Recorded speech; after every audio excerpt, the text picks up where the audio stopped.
Bonjour à tous et bienvenue dans Contact. Avoir la priorité ne signifie pas être à l'abri d'un accident. Aujourd'hui, notre panel de la route va être confronté à des situations où prudence et anticipation sont de mise, et ce, même en cas de priorité.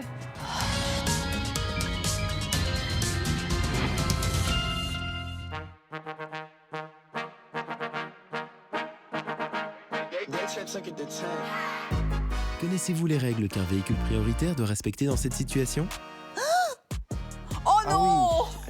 Ouh, j'espère qu'il n'y avait personne dedans. Alors, l'ambulance s'empresse d'aller à l'hôpital. Visiblement en mission urgente qui franchit un feu rouge. Et elle se fait emboutir par la voiture qui avait bien sûr vert. Comment tu aurais réagi, toi, à la place de l'automobiliste? J'habite à côté d'un hôpital, donc j'ai l'habitude. Pas sûr qu'elle respecte les limitations de vitesse. Et peut-être que l'ambulance aurait dû un peu ralentir. Mais l'ambulance a le droit de passer au rouge, donc c'est pas l'ambulance qui est en tort, ça c'est sûr. À la place de l'automobiliste, j'aurais entendu les sirènes de l'ambulance. J'aurais évidemment roulé à 2 km/h pour savoir d'où venait l'ambulance. Je pense pas qu'elles doivent respecter les feux rouges si elle a ses gyrophares et les sirènes allumées. Moi, je sais que je sauve ma vie, que je me mets sur le côté quand j'entends un véhicule prioritaire, mais j'avoue ne pas connaître le règlement de la route pour les conducteurs de véhicules prioritaires.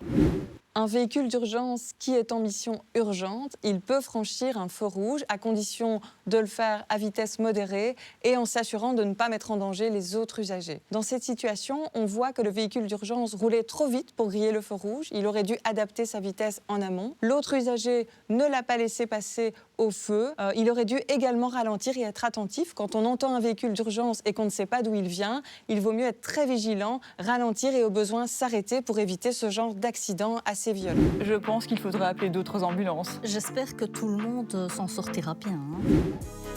Quel comportement adopter à un passage pour piétons? Donc ça a été très vite là. Il a failli écraser la piétonne. Ouh, c'est pas passé loin ça. Déjà, la voiture, elle aurait pu s'arrêter et le piéton, il aurait pu regarder. Il est très clairement engagé sur le passage pour piétons. Oui, mais regarde comment elle s'engage et je sais pas si je vois bien, mais elle est pas au téléphone. Et il De fait toute beau, il façon, fait chaud, il y a des Il y a palmiers, un on fait passage pour attention à piéton. rien. Même si tu vois pas de piéton, tu ralentis quand même à un passage pour piéton.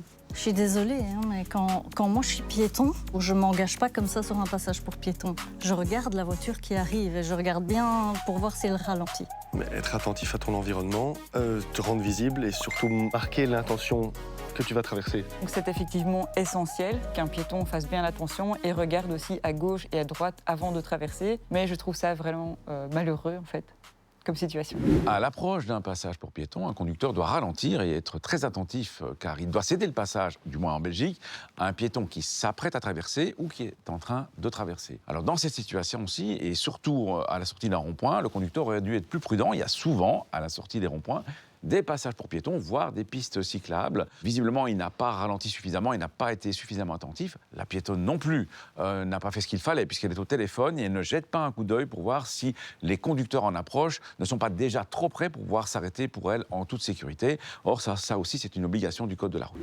Lâchez vos téléphones quand vous êtes au passage piéton, pitié. Et au volant.